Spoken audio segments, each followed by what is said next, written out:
vous avais promis d'incarner un peu ce mouvement de la deep tech. Ben, c'est ce qu'on va faire avec le parrain de cet événement, Jean-Francis Bloch, qui me rejoint, il est là, le voilà. Alors, pourtant on a discuté juste avant. Bloch, Bloch ou Blore?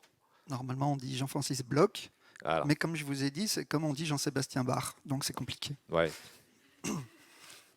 En toute modestie. C'est sur la prononciation.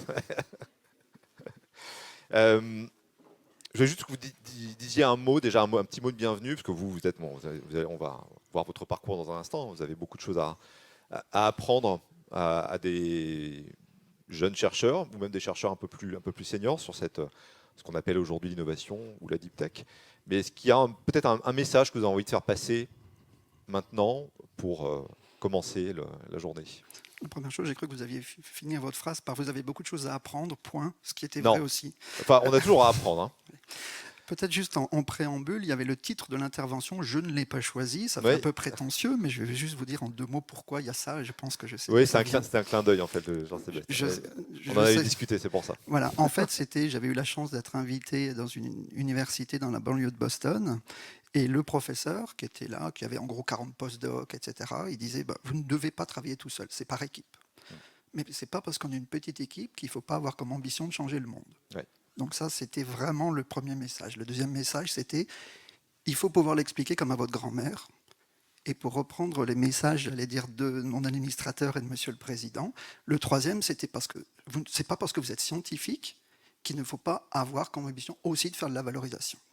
Et c'est un peu tous ces messages que je peux retransmettre un petit peu maintenant. Alors, Jean-Francis Bloch, on ne serait pas en train de discuter ici si vous n'aimiez pas le tennis de table. M'avez-vous confié. Oui. Vous nous expliquer Alors rapidement? très rapidement, c'est Et vrai que après, on va parler de BEFC, bien sûr, de la technologie, mais c'est surtout des histoires d'humains au départ. oui, mais comme je viens de le dire, avant tout, c'est une équipe. On a une technologie, certes dite de rupture, mais on a avant tout une équipe extraordinaire. Et quand on parle d'équipe, effectivement, il se trouve que nous, on prend que des gens qui sont un petit peu... On est dans un microcosme grenoblois, des sportifs, etc.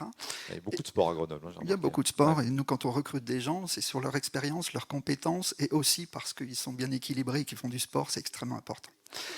Et donc, dans ce cadre-là, effectivement, on était 4 dans les 4, j'allais dire, historiques.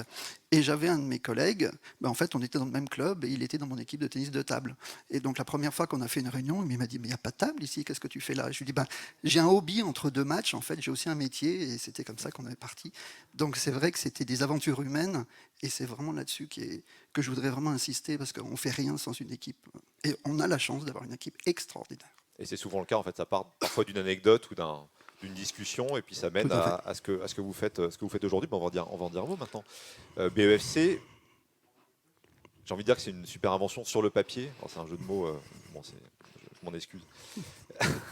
Vous allez comprendre dans un instant. Expliquez-nous, comme si j'étais votre grand-mère, finalement, c'est vous qui l'avez dit, ce que vous faites et en quoi ça peut immodestement changer le monde. Donc en fait, ce que l'on fait, on fait l'électricité à partir de papier et d'enzymes. Donc ça, c'est la première chose. Donc en fait, on peut alimenter des appareils électroniques plutôt de basse puissance. Et l'idée, c'est vraiment de dire, le monde, la révolution, elle est déjà en route sur les IoT, etc., etc. Les objets connectés. Les objets connectés, par exemple, pardon.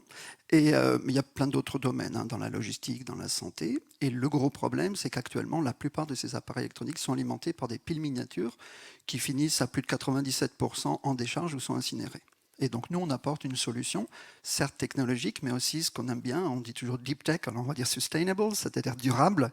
Et c'est vraiment ça, là où on peut contribuer. Pour qu'on comprenne bien ce que vous proposez, et c'est en ça que, très sincèrement, ça fait un petit peu rêver, c'est du papier très fin, qui peut être très fin, qui génère de l'électricité, qui peut être collé, du coup, absolument n'importe où. Oui, j'en ai toujours sur moi. Ah voilà, vous en avez amené, super. Vous pouvez poser le micro si vous voulez le temps de... Donc en fait, ça peut ressembler à ça, par exemple. Ça permet d'alimenter. Si vous pouvez le montrer à votre caméra, voilà, là, comme ça, on pourra faire un petit zoom. Voilà. Et donc c'est quelque chose qui est extrêmement fin, flexible, et ça permet de faire de l'électricité. Donc là-dedans, il n'y a pas de plastique, il n'y a pas de métal. Après, on fait vous teniez bien droit, droit, une dizaine de secondes, comme ça, on pourra bien faire le point dessus, et tout le monde le verra, on y peut le compris retourner s'il faut. à distance. Voilà. Ah, super. Excusez-moi, je vous ai interrompu, allez-y. Pas de souci. Et donc à partir de ça, effectivement, on peut alimenter Donc ce que l'on fait actuellement, c'est qu'on a des contrats de ce qu'on appelle de co-développement avec des partenaires industriels qui partagent notre vision de l'avenir et on s'adapte, bien sûr, comme ça en papier, on peut adapter et la taille et la forme en fonction des besoins. Et c'est à partir d'enzymes et de sucre que vous... Exactement. Alors souvent, nous on dit cellules bioenzymatiques, on ne dit pas pile, parce qu'on ne dit pas pile photovoltaïque, par exemple, mais si je dis pile à combustible, tout le monde pense nucléaire. Nous, nos combustibles, c'est du glucose, du sucre et l'oxygène de l'air. Donc vous reproduisez quelque part ce qui se passe dans le monde du vivant, en fait. Tout à fait, exactement. À petite échelle. On va dire à petite échelle, si vous voulez. Ou à plus grande échelle, si vous... Enfin, il n'y a pas de taille limite, en fait, vous pouvez faire à l'envie. Non, absolument. En fait, ça dépend des gens. Soit ils veulent beaucoup, j'allais dire, d'énergie, on peut faire plus grand, et des fois, on peut simplement, quand ils sont dans des tailles réduites, le faire sur 1 centimètre ou même plus petit. On parle beaucoup d'industrialisation. Vous en êtes où de ce processus-là? Parce qu'on voit que les applications, vous avez cité la logistique, la santé, mais il y en a certainement beaucoup d'autres. Oui. Vous en êtes où de ce processus qui mène à la construction? Je vais reprendre un petit peu ce qu'a dit Monsieur le Président tout à l'heure. En fait, l'idée, c'est qu'on arrive assez facilement à trouver de l'argent pour faire de la recherche. Le développement, on peut trouver, mais c'est vraiment la phase d'industrialisation qui est compliquée. Et donc là, vraiment, les messages que l'on essaye d'adresser au plus haut niveau de l'État, c'est aidez-nous aussi à aller jusqu'à l'industrialisation.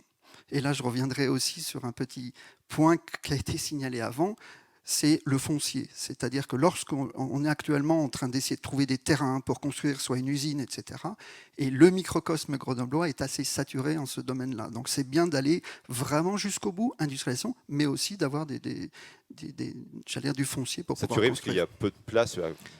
Parce qu'on a des montagnes. Oui, il y a des montagnes, du coup, il n'y a que les vallées pour s'installer, c'est ça? Ouais. Mais l'avantage des montagnes, c'est souvent ce qu'on dit, moi je suis grenoblois, c'est pourquoi il y a tant de recherches, c'est qu'on dit toujours on est entouré de montagnes, donc il faut imaginer le monde au-delà des montagnes. Et ça, c'est souvent Oui, parce que effectivement, vous pouvez pas. Enfin, j'imagine que ceux qui nous regardent connaissent bien mieux la région que moi, mais on est entouré de montagnes ici, c'est magnifique. Il a neigé. Enfin bon, je vous passe les détails touristiques, mais pour vous, en tout cas, en tant que futur industriel, c'est un enjeu. Je ne sais pas pourquoi on dit futur industriel.